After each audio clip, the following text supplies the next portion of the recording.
Hey, what's up? It's Nick here. James and I sit down and chat a little bit about what we've been up to for the past couple of weeks on our break.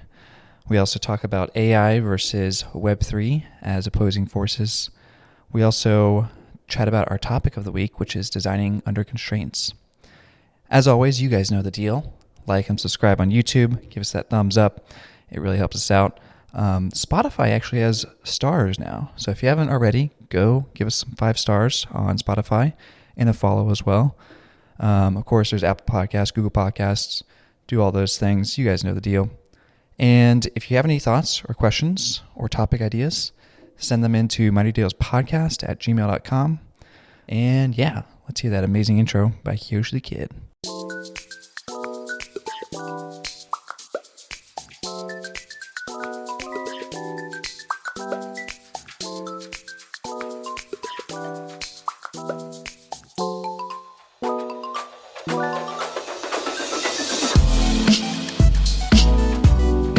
Welcome to Minor Details. I'm Nick. And I'm James.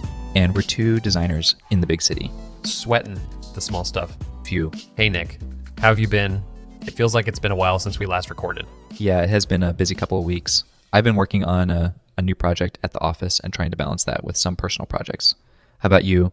Same. It's been a hectic few weeks. I've been trying to get out and explore the city more on the weekends to balance out the long hours at work. Oh, nice. Have you found any new hidden gems in the city? Yeah, actually, I stumbled upon this really cool graffiti alley in Brooklyn. It's filled with all sorts of colorful street art, and it's a great spot for photography. Oh, wow. I'll have to check that out. So today we wanted to dive deeper into the topic of conceptual design. It's something that often generates a lot of buzz and discussion in the design world. But what exactly is it, and why is it important? Yeah, conceptual design refers to designs that are more focused on exploring ideas and making a statement rather than being practical or functional. It's a way for designers to push the boundaries and challenge the status quo. Right. And these designs can be anything from furniture to fashion to architecture. The main focus is on the concept behind the design rather than the actual execution. Exactly. And while these designs may not always be practical or feasible, they can still inspire new ways of thinking and lead to innovative solutions. For example, remember that chair made entirely out of bubblegum that was impossible to sit on. While it may not have been functional, it definitely got people thinking about the materials and techniques used in furniture design. Yeah, and it's not just about creating designs for the sake of being weird or attention grabbing. It's about using conceptual design as a tool to explore ideas and challenge the norm. I agree, but at the same time, we also have to consider the resources and time that go into creating these conceptual designs. As designers, we have a responsibility to use our skills and resources in a way that has a positive impact. Yeah, that's a good point. It's all about finding a balance and considering the bigger picture. Definitely. And it's not just about the final product. The design process itself can be a valuable learning experience. Absolutely. It's all about embracing the weird and seeing where it takes us, as long as we do it in a way that's mindful of our resources and impact. Agreed. Thanks for tuning in to Minor Details. We'll see you next time. Oh, man. That was a lot longer than I thought. Oh, man. Yeah, we sound pretty good, pretty smart. What's up, James? Not much. How you doing, Nick? Do we even need to be here anymore? Just bursting my thirst over here. Yeah, shout out to our friend Derek Cassio. Derek Cassio. I have Without a generated script, you don't remember people's names. I was thinking Derek Elliott because we were just talking about Derek Elliott. Yeah, I've been dabbling around with the AI. Been talking to the devil, as you might have noticed. Oh my gosh. Big shout out to Play.ht, which was the software. They let us use one of their professional versions so that we could upload, 5 hours of podcasts and have it copy our voices. It's pretty good. It's wild. I mean, it'll only get better. Yeah. I mean, I think the funny thing is I used ChatGPT to write the script as well. So what did you put into ChatGPT to generate it? Well, the funny thing about that is I wish I had the history saved, but I think what I did is I asked it for a new podcast script based on an old script. So I just like went to YouTube and downloaded the closed captions and just copied and pasted in there and said, hey, use this as a reference for how we talk. And then I asked it gave me some stuff and I was like, okay, I had to tweak it a little bit. I was like, add in an intro where we just chat about our week. And apparently you've been taking photography in back alley Brooklyn. It's a passion of mine. And then I asked it to talk about a topic of design. And it came up with a few topics that I didn't like. I think like the first topic was like technology and design. And then there was like sustainability and design. And then I thought the conceptual one was funny just because it had the bubblegum chair reference, which I have no clue what the bubblegum chair even is. But I was like, that's an interesting one where it's coming up with something kind of unique. Because other ones felt very generic. This one felt generic as well. But yeah, you know what it kind of feels like when I was listening back to it? It feels like we've been taken hostage by the design mafia and there's like a gun pointed at our head and we're like, design is a great tool to improve the world, you know. There's also no ums or likes or any pauses. Yeah, it's way too professional. Yeah, very robotic. But I think it'll probably get there. I know that you can add in ums and likes. I couldn't get it to do a sweat few. I couldn't do a.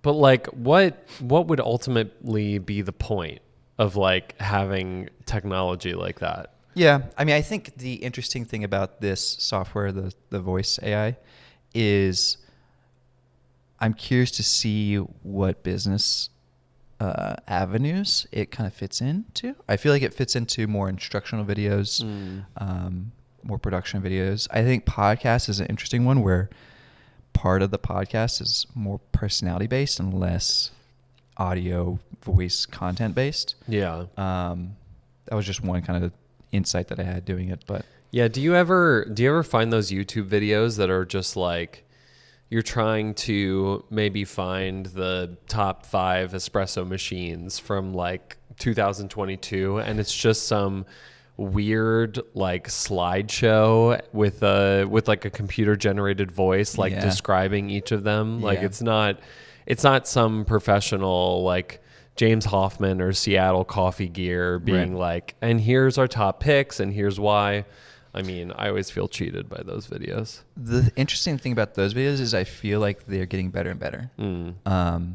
I feel like now you have Fiverr, you have these kind of gig work sites where you can ask, random people, or you can find a person that you really work well with that can write a script, and then you can take that script and give it to a voice actor, and then you can give the voice and script to an editor that can put in images. I've seen a few of those kind of videos, which I sometimes watch some of those videos because it's like, it's quality content. I wonder I wonder about like the sort of the future of audiobooks, of just like whoever I want to read an audiobook, like I can have them read my audiobook to me. Like, I don't know. It's weird. I mean, I have to imagine there's like more functionality than just that. I think what you're saying, like people creating instructional content, or they're just like, they can't hire a voice actor or somebody, so they're just going to use that. And I've also seen like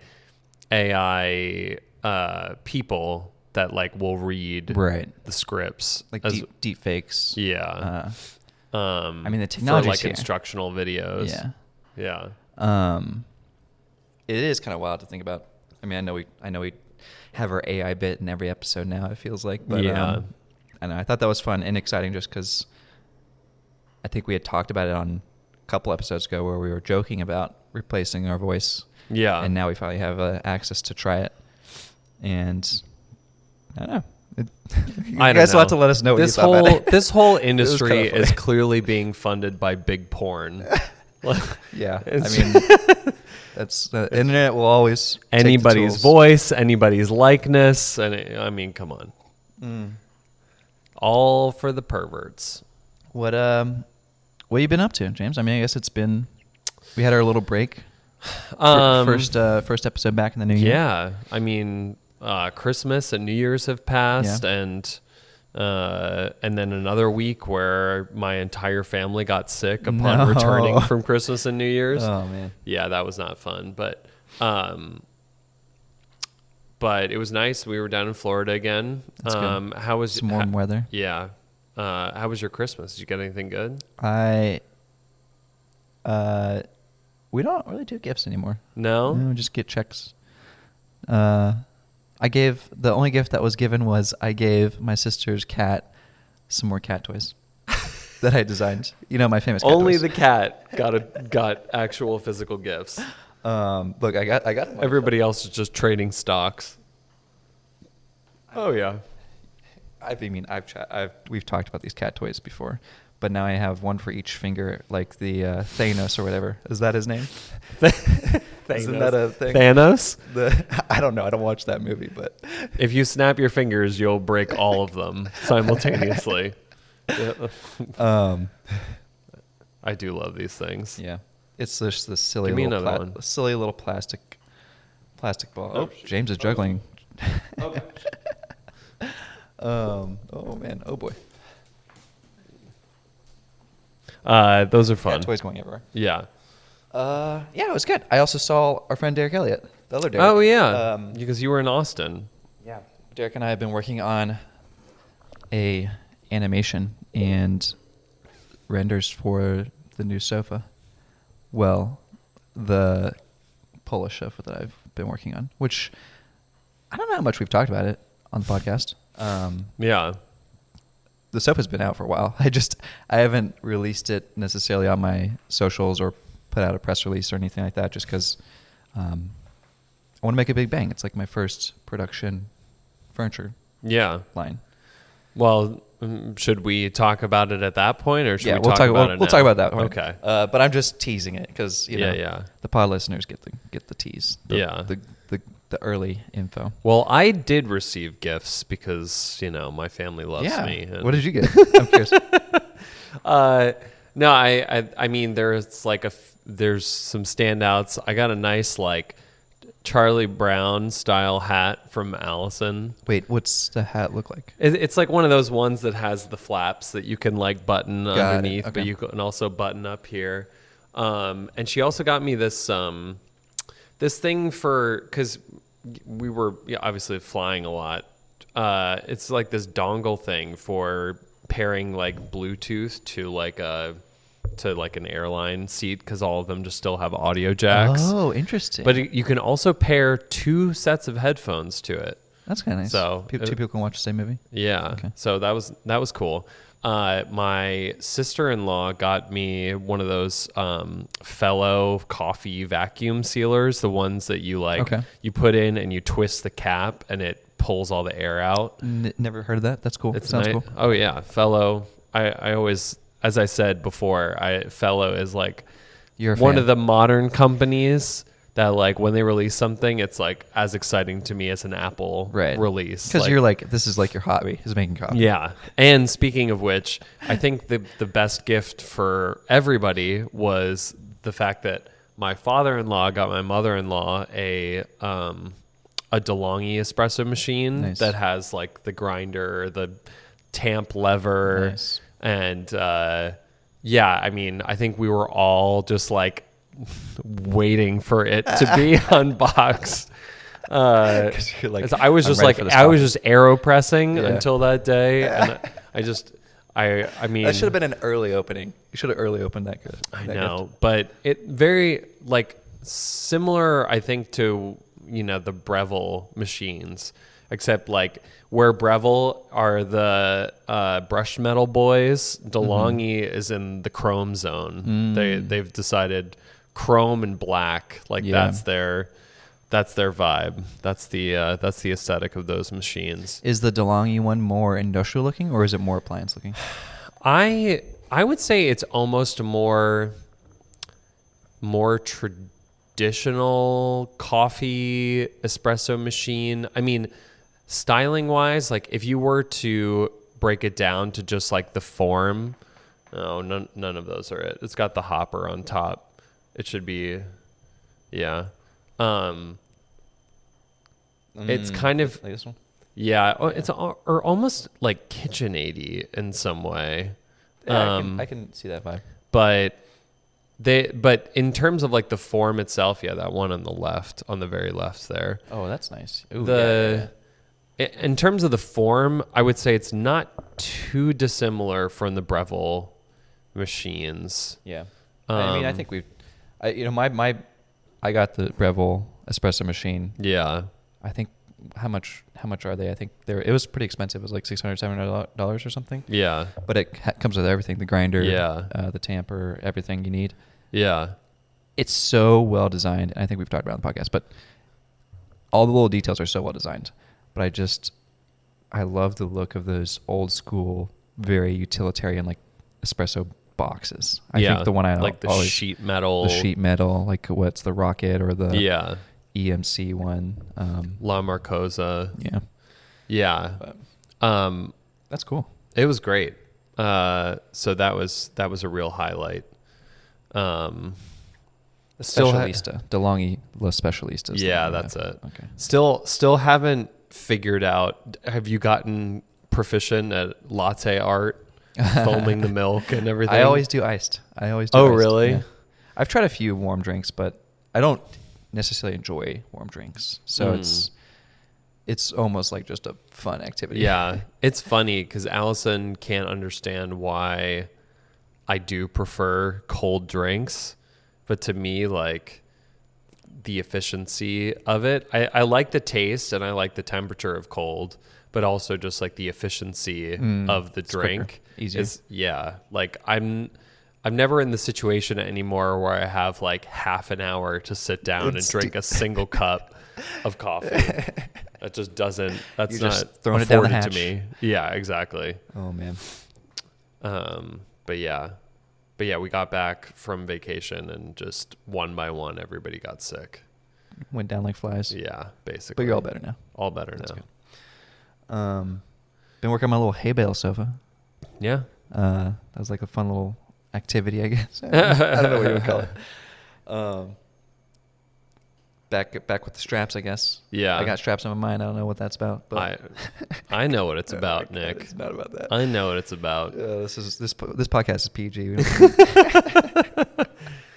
I will say, I think it's the one kind of notable thing about that project, aside from the design. Obviously, the design was kind of inspired by hay bales. I think probably if you're listening to the podcast, you probably already saw it. But it's just a modular system that you can kind of stack and rearrange however you like.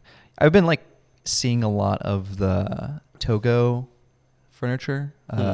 It's that one kind of sofa that's really low and it kind of looks like a caterpillar or a slug. It's pretty popular right now. I feel like a lot of that furniture is coming back, and I was listening to some, I don't know, trend. I think it might have been a reel or a TikTok, where they were saying the reason this type of furniture is coming back, because the Togo is an interesting sofa system because it's a very low sofa. Mm-hmm. Normally sofas are maybe like 16 inches tall, seat height, and the Togo is like 12 inches tall. So you're sitting 4 inches lower. So you're kind of almost sitting on the ground. It's like a big cushion at that point, beanbag style. And they were saying because TVs have kind of gone out of style, most people are just being entertained on their phone. Everyone likes to just sit and lounge in these lower sofas. I thought that was an interesting insight. Yeah. And it had me thinking. I was thinking about doing some sort of modular, really kind of low cushion sofa, and that obviously working on the strap box kind of was on the strap trend and kept going with it. Yeah. I also released an NFT with the sofa, which I think there was a few questions about it because I think there's still people that kind of see NFTs as like a thing that they were asking, like, why is this an NFT project? And I think in my mind, like just to reiterate, like I think NFTs are kind of a tool or a technology. It's almost to me like a website. If you put something on your website, it doesn't mean the chair is a website project, right? It's like it's just an additional tool to, whatever it is, document and document or fund. Yeah. I think it's great to put on the blockchain so you have it documented. And then two, it's a nice way for people to kind of contribute to the project if they want to support it.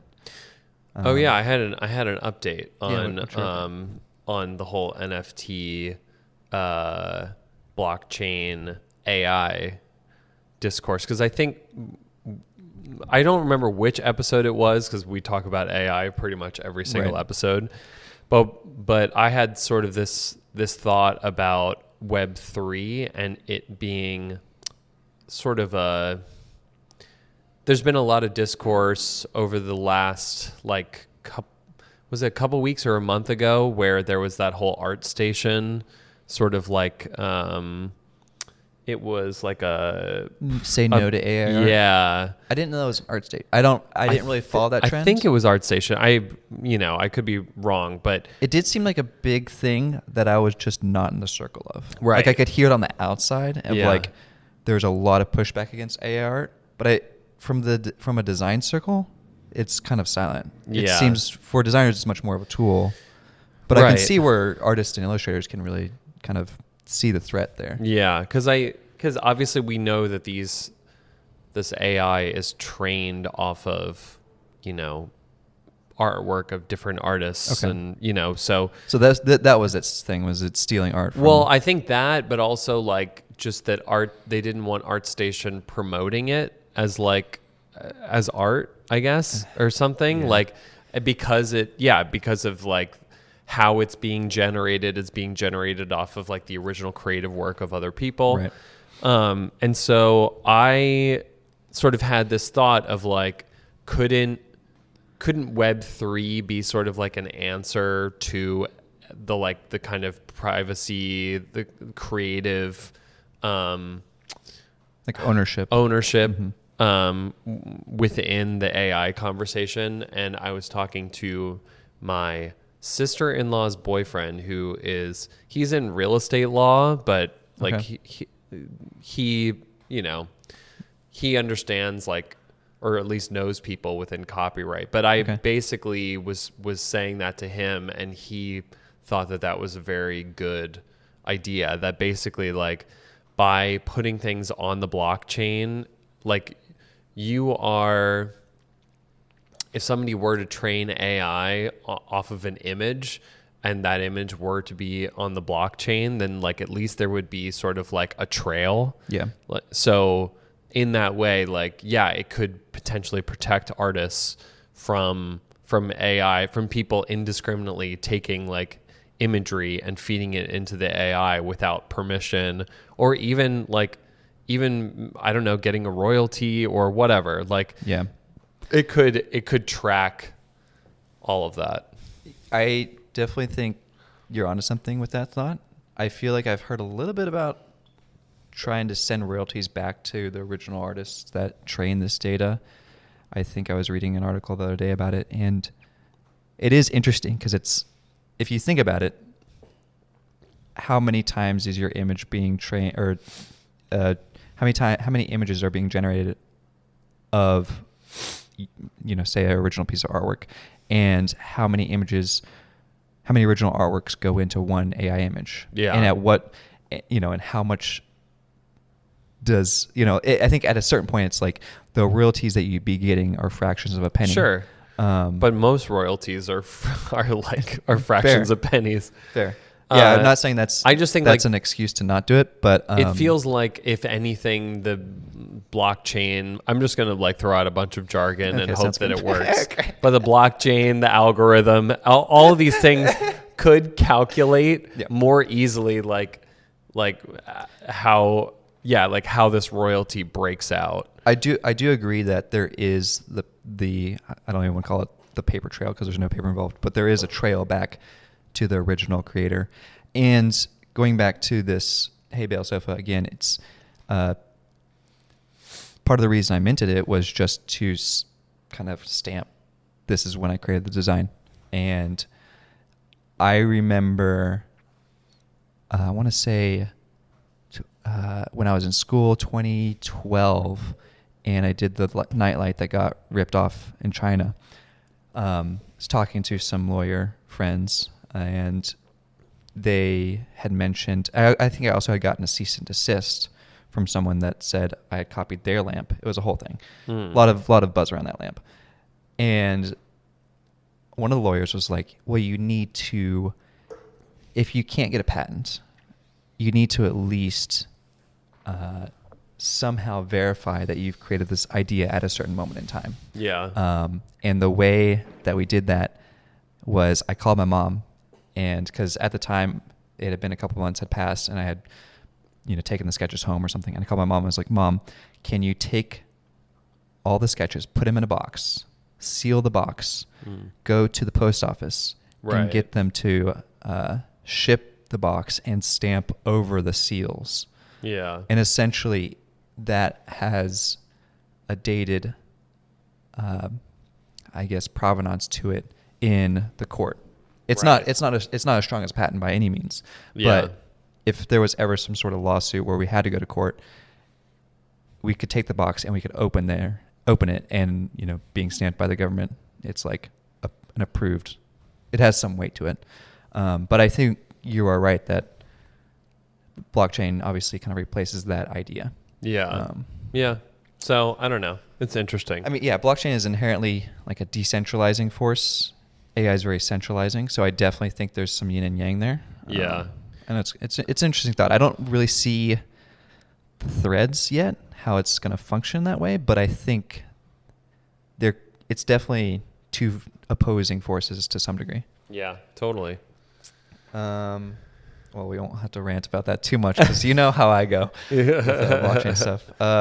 Let's see what else we got. Can I rant about something? Yeah, I'm ready for it. Let's okay. I see this rant coming. I was looking. I don't know why I was looking at my phone. I feel like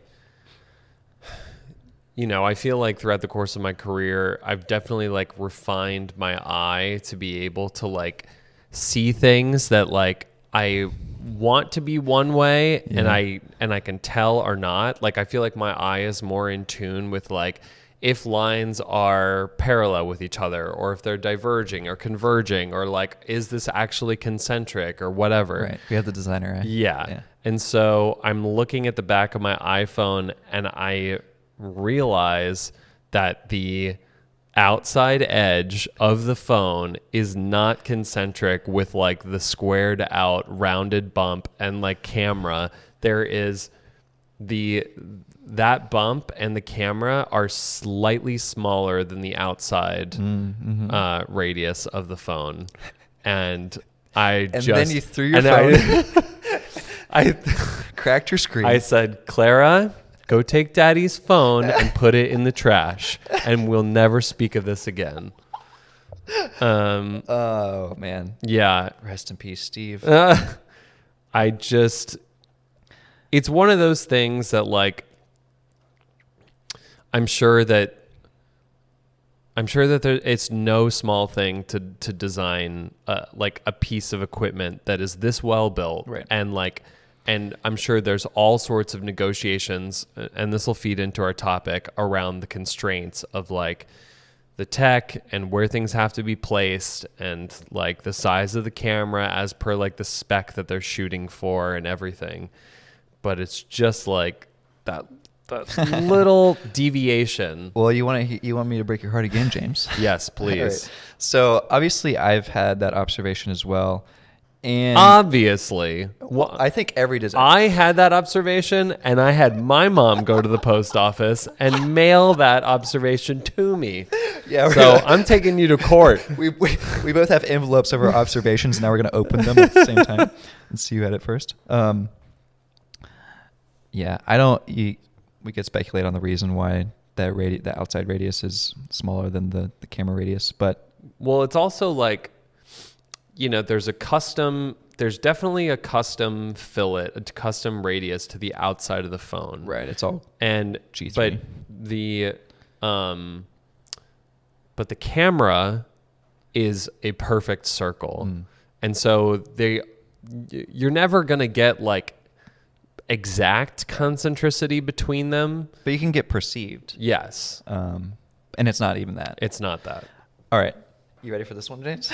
All right. So the what do we got? 14 Pro has 3 cameras on the back. Yeah.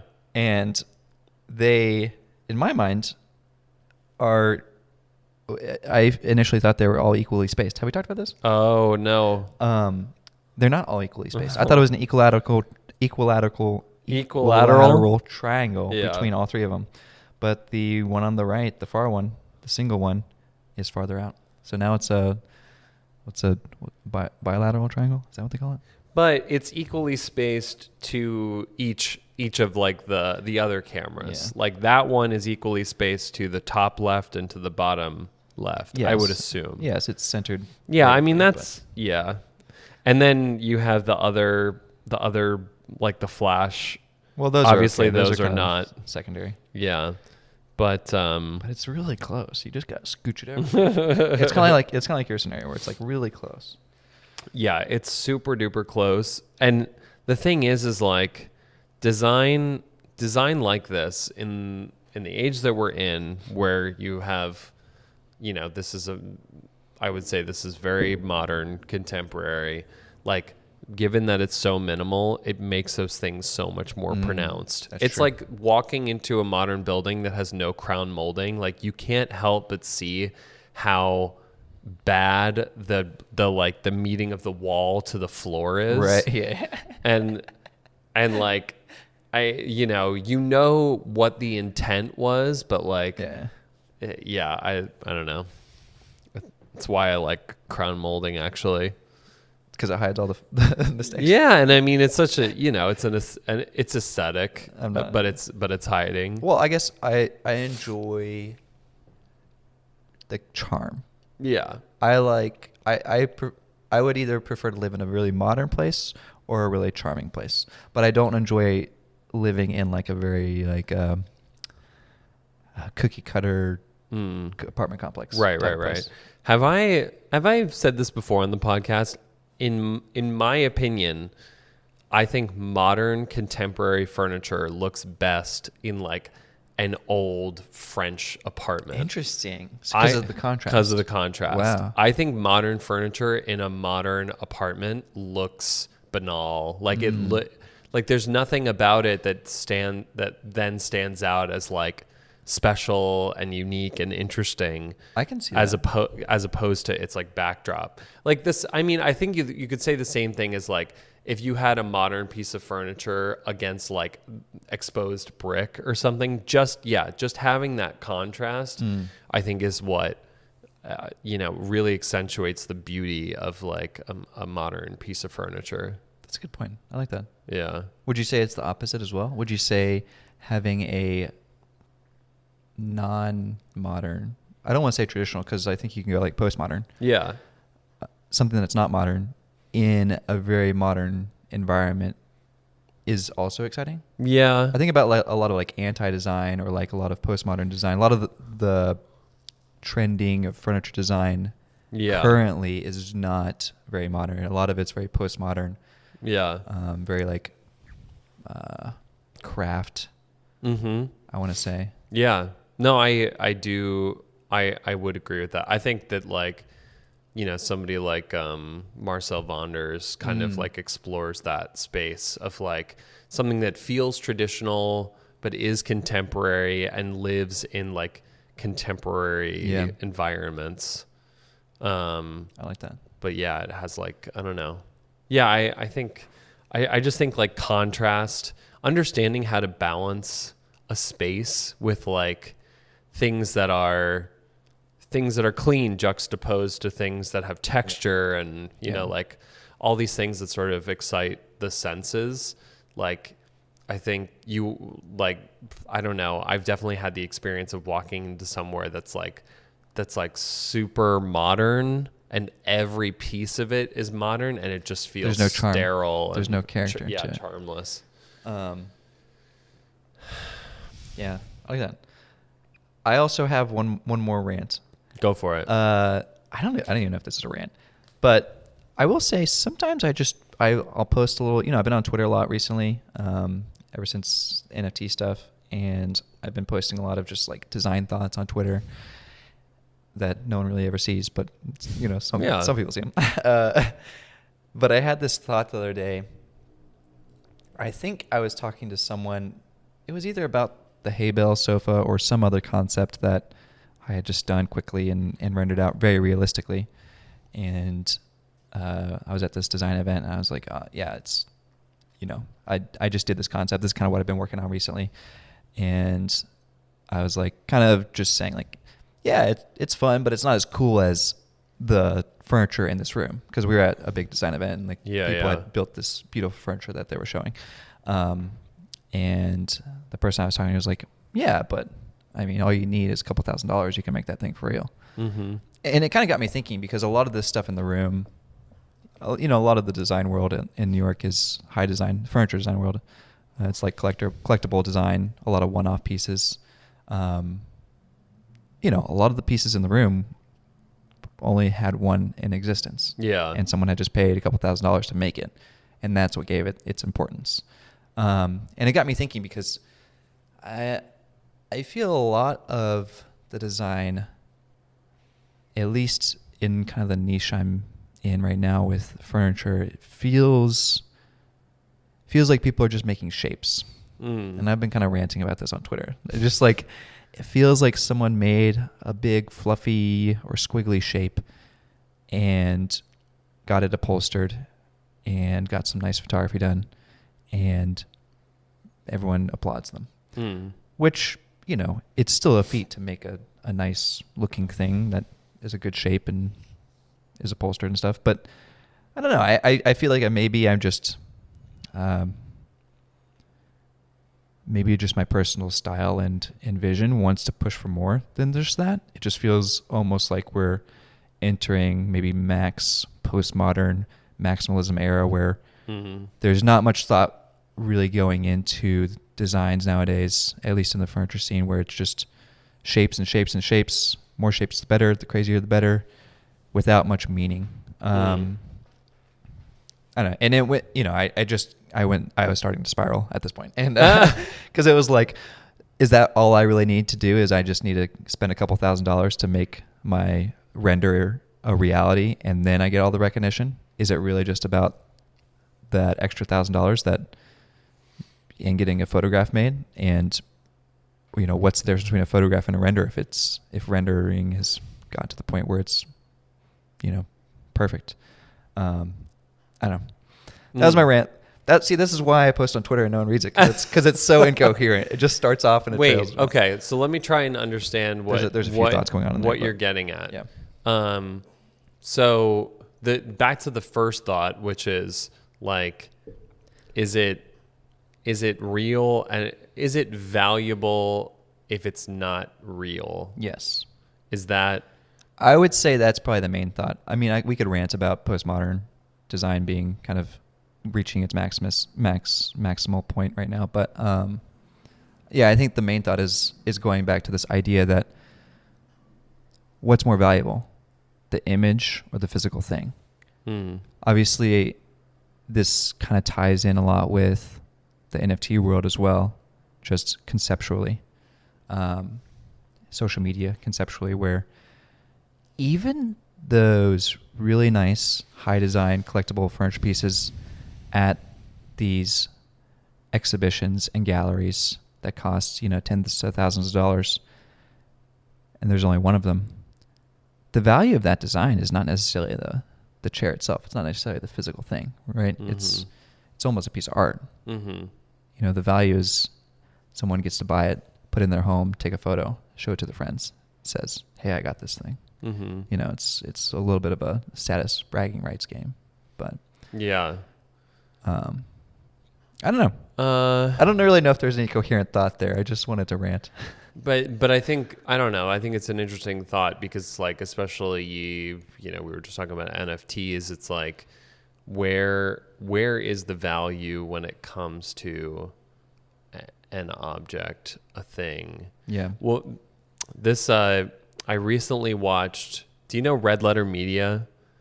I don't think so. They're like Is it a YouTube thing? they're like one of those OG YouTube channels that's been around for a long time. Their first like viral video was this like 10-part review of the Phantom Menace. That's like it's it's just like dogging on that movie, Sure. and it's very funny. But that was my favorite one. no, just kidding. Oh gosh.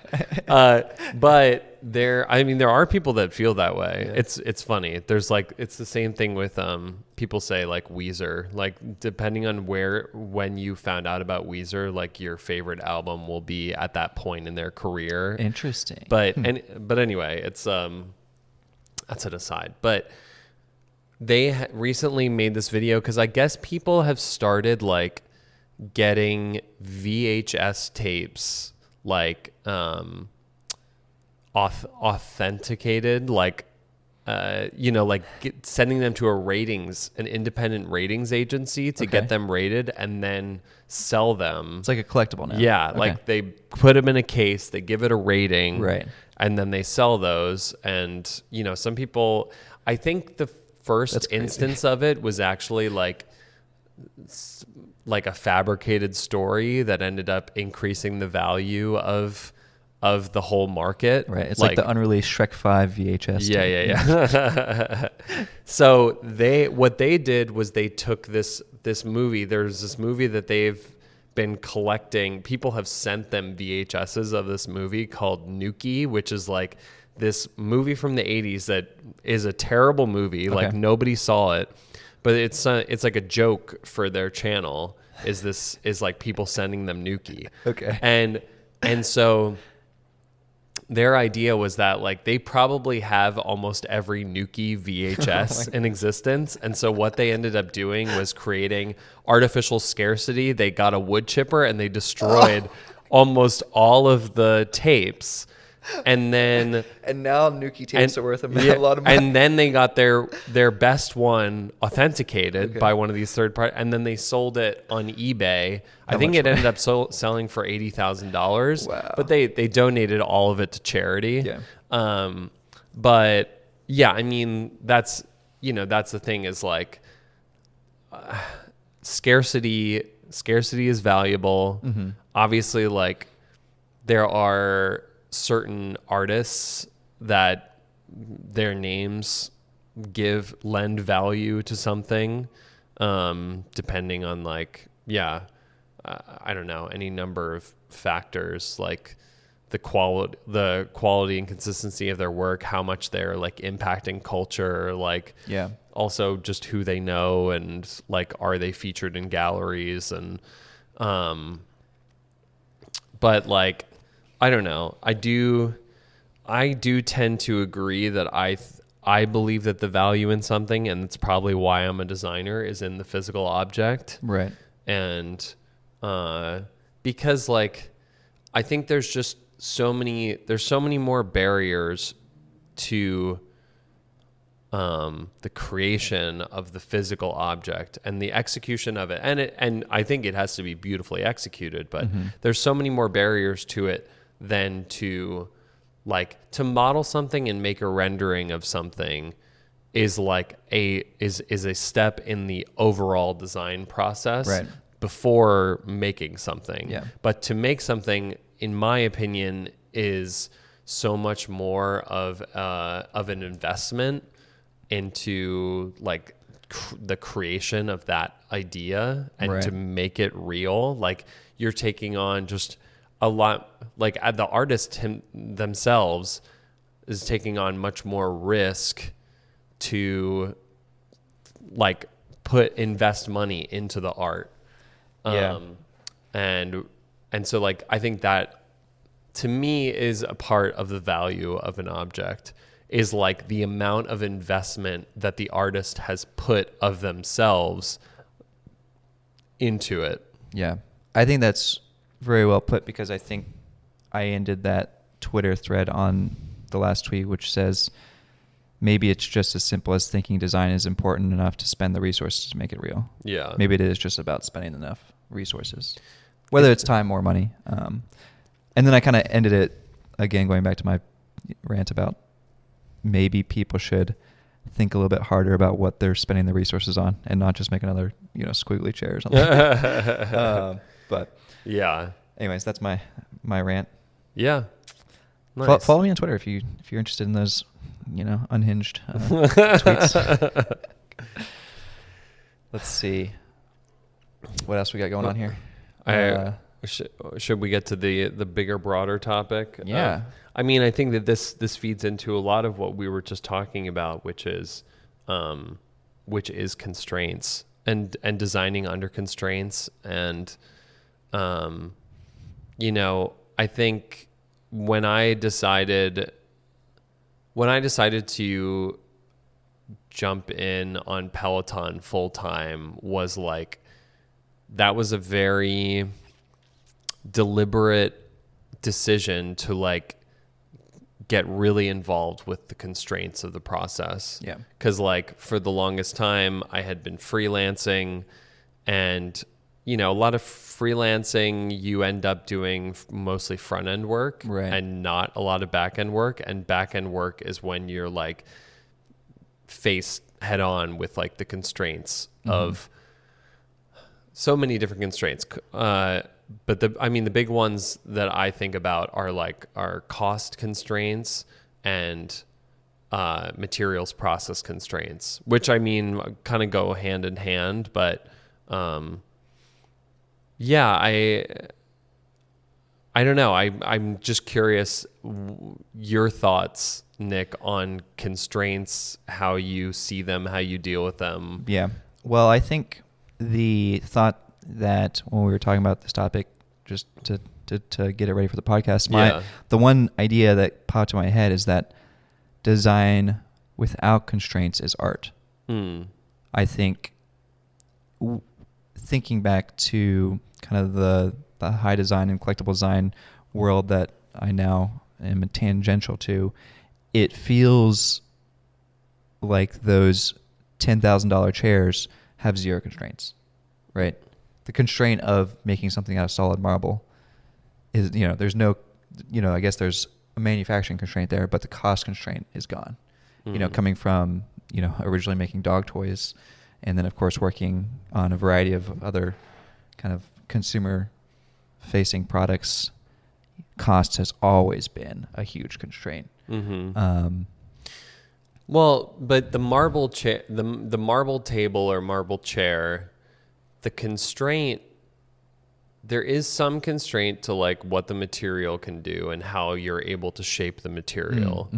And the other constraint is your own finances to be able to produce it, to get the marble and produce it.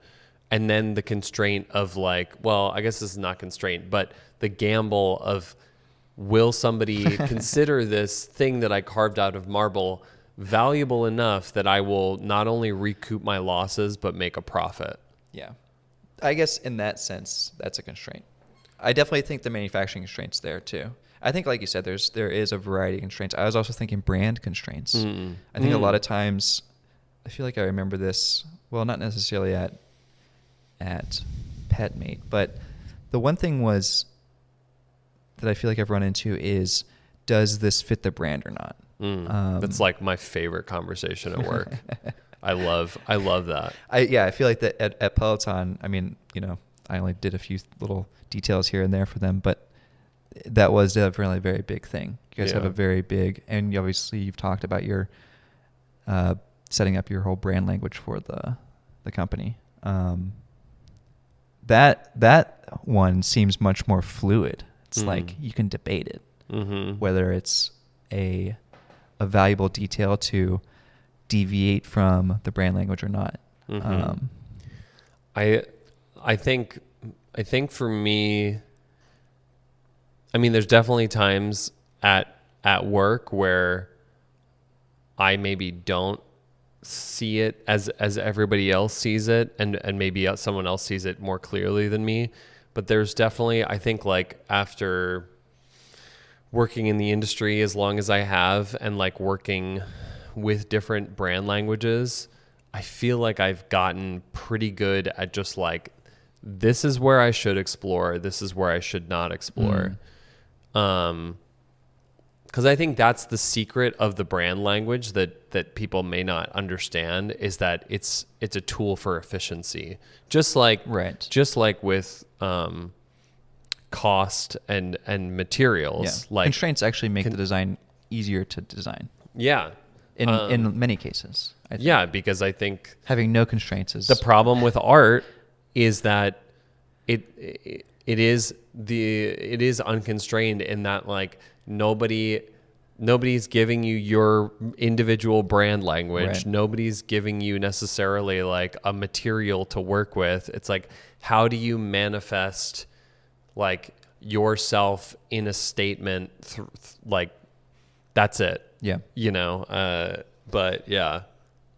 Do you have well, so the other thing I was thinking about is specific examples of products that are great because they are constrained, and then also vice versa, products that are bad because they're constrained.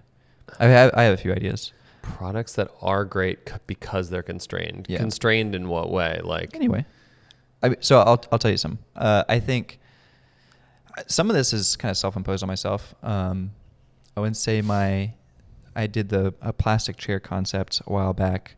I don't remember if we posted on the pod or not, or talked about it on the pod.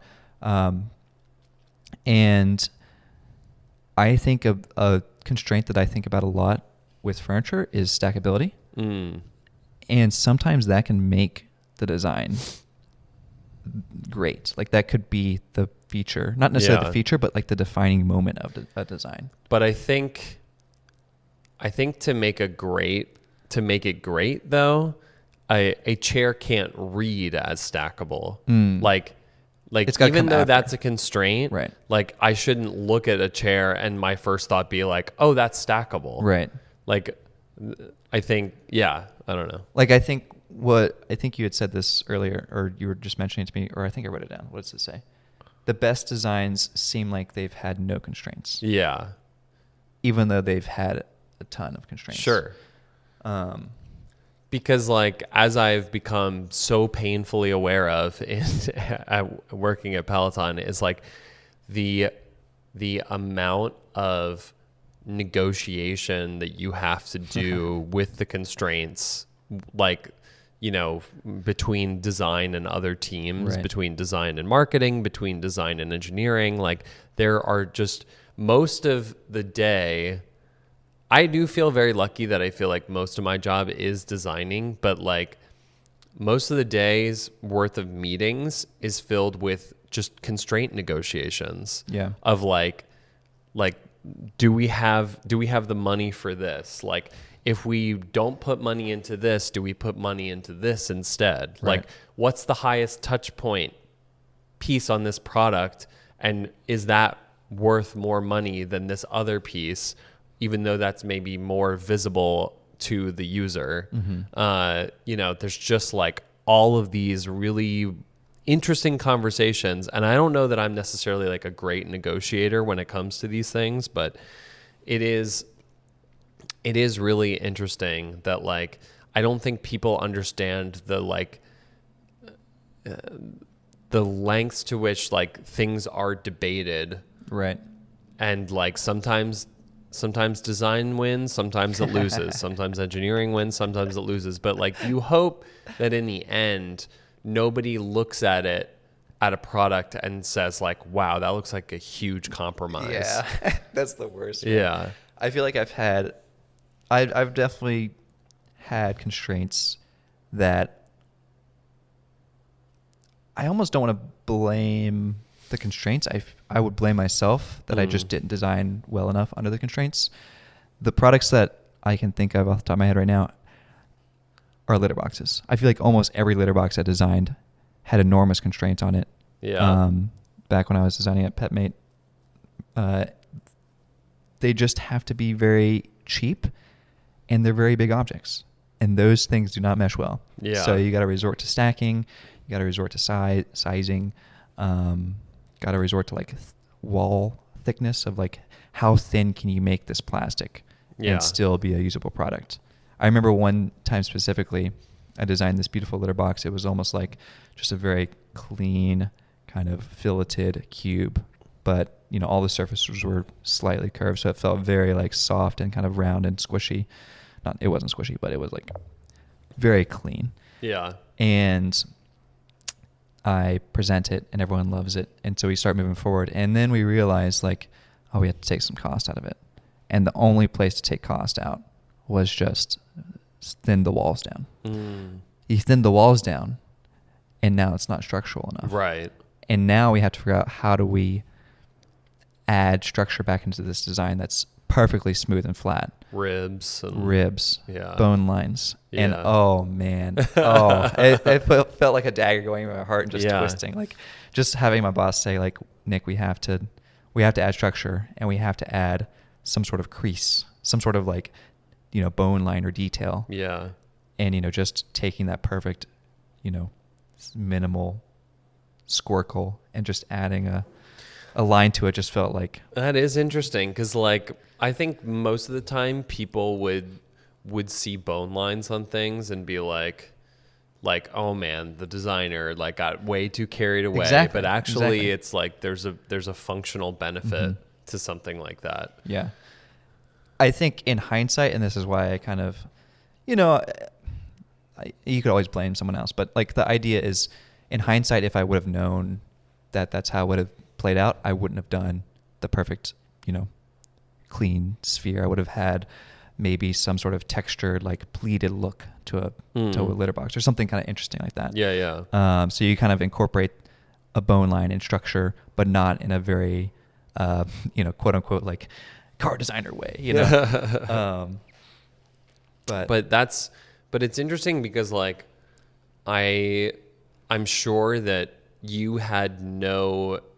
there was no other process that you could have chosen from in that instance. Like that's the thing that people maybe don't understand about the use of plastic is like it is the cheapest, the lightest, the like how you get all those features built into something that can like have a feature to hold a door and, to be super cleanable or, whatever it is. Like there's sometimes that's the only option that you have. Like indoor cats only exist because we have plastic litter boxes.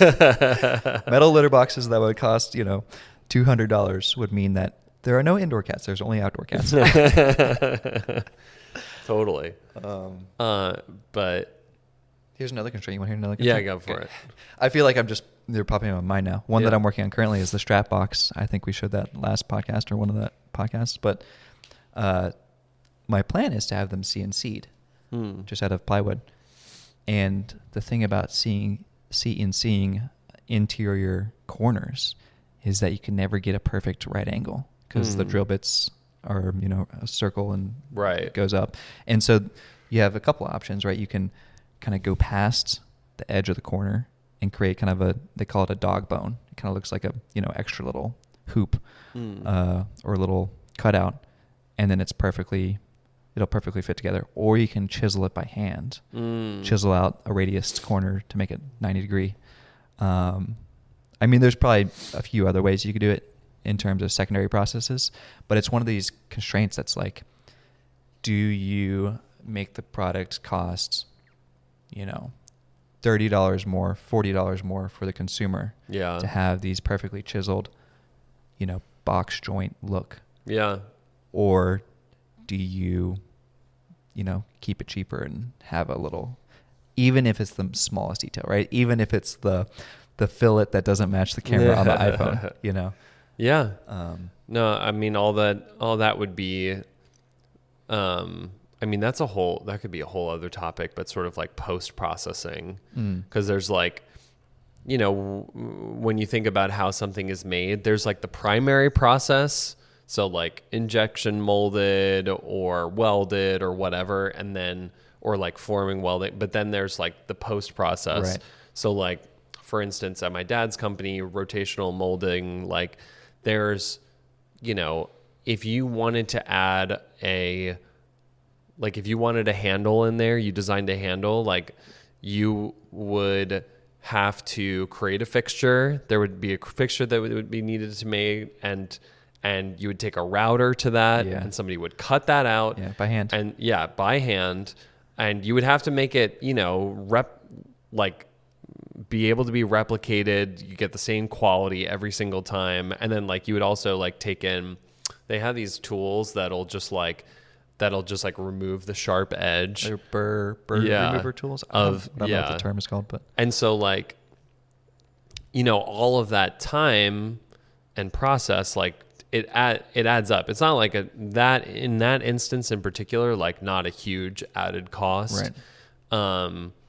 But yeah, like all of these things, like again, injection molding, injection molding, you can get in a lot of that feature into like the shot of the mold. Right. Like you can shoot the main body, and then you can also shoot an overmold into it, and then and then everything snap fits together. Like, the less you have to do post-processing, like, the better it is most of the time for cost. But, like it just depends on like, there's those details. Yeah. It's those like what you're saying with like the handles, or like I'm sure there's some handles that you would love to add to a piece because it doesn't look cheap, because if you have a injection molded handle, maybe you have to do some sort of weird shut off, and it's like, well, if we did it this way, we could have a nicer handle, but it's going to cost labor and a little bit extra money on the consumer end. Mm-hmm. Yeah, it's a tough thing. I mean, but I think that's the beauty of it. Right. No, and it hones your creativity and your creative process. And like, I think that's what you want, is like constraints provide that boundary. Yeah. To be creative against. I guess like the question is like, is a good designer somebody who can design something from the start, understanding all the constraints, like so that they don't have to enter into all these negotiations? Right. Or is a good designer just somebody that has vision and then the creativity to navigate the constraints to like end up with something that's not quite like what they had designed originally, but is like still beautiful? And that's a good question. I think obviously you could do both ways. I like to think the first way is probably best. Mm-hmm. To think about every possible outcome at the beginning that you can. It's also the more time-consuming one, right? The second option is I sketch something out. It's this really cool, beautiful object or whatever, and someone wants to make it. So now it's like, oh, okay, well, crap, I didn't really think it all the way through, and now it's going to get changed, and now your heart's going to get broken. Right. Whereas if you kind of think a design all the way through at the beginning, you are more confident in how it's going to get executed. Yeah. You kind of can present that to a client or the manufacturer and say, hey, this is, I've already thought about the draft angles. I've already thought about the structure. I've already thought about all these X, Y, and Z that I know that you're going to ask me. I think that also is, I think that's also something where you can build a stronger bond with a manufacturer or a client, where they kind of respect your expertise a bit more because you are speaking their language. I think we've talked about this on like an engineering/designer episode, where when you kind of talk the engineer's language, there's some mutual respect there. Yeah. But I think about like the Pantone chair, right, and how or like the Juicy Salif, and how like the Pantone chair, from what I remember, like he had the inkling that it could work. Yeah. And he just like had to go from manufacturer to manufacturer to see who would like try to figure it out with him. Yeah. And I think like that's a large part of like of being a great designer, is like knowing where you could push a technology but then finding the right partner to do it with. Mm-hmm. But I have to imagine that like with an independent designer like yourself, like I feel like you almost do need to like be more understanding of the constraints and understand how to play within them, because like you don't necessarily have the staffing the engineering staffing of Peloton or Right. something like that, where I can like lob things over to the engineers to like to continue to develop, and like maybe they see something and opportunities or like ways to make it work that I don't, or yeah, just like understand how to execute it in the end. But for you, like you don't necessarily have that luxury. Yeah. And like you do then have to rely on somebody like the manufacturer and their engineering to like to figure that out. But yeah. I will say, especially like in the licensing area that I'm in, I was talking, or I think I had either read an article about, or either read or was talking to Jamie Wolfon, who is another furniture designer in the space, and he's very big on developing like the physical prototype and playing with the physical, which obviously I think we all agree is an important aspect. I kind of questioned at the beginning with the Twitter rant, but I think we're still making physical objects at the end of the day. It's super important. But the point is that if you develop a concept all the way through to a functional prototype that also works and looks and has 95% of the processes figured out, whether it's this part would be injection molded, this part would be stamped metal, whatever the parts and pieces are put together, it's much more enticing for a company or a manufacturer to say, actually, we'd love to partner with you on that, because I can already see that you have everything already figured out. We can just go press the button and hit go. Yeah. So that was his point or strategy. Yeah. And I think something that maybe people don't realize about manufacturers, and maybe this isn't true, I think this must be true, is that like if you're a manufacturer, you would love to be able to say like, we figured out this complex problem, like, and now we sort of like own the expertise within this like specific way of doing something. That's interesting. And so then people are going to like seek that kind of manufacturer out to do that specific thing or to figure out something specific. Right. But you have to imagine that somebody, I think about like microprocessors. Yeah. That's a very specific, and people go to certain manufacturers for computer chips and things. Right. Yeah. But like even just like hinges and things like that, Yeah. like if somebody has figured out something, like then people are going to seek out that expertise. Right. And so like it benefits manufacturers to like work with designers on these kind of problems, because then they can unlock a new level of expertise for themselves to sell to the broader market. Yeah. I don't know. That's interesting. I think that's the case. I don't know. I feel like there's a lot of good thoughts in there, James. I feel like definitely could spur off some other topics. Don't know if we have time for a question, so we'll save it for next episode. But if you guys have a question or thoughts on this episode, make sure you send it to minordetailspodcast@gmail.com. And yeah, I guess we'll talk to you next time. Yeah. As always, I'm Nick. And I'm James. Peace. Later. That was not AI. That was us for real.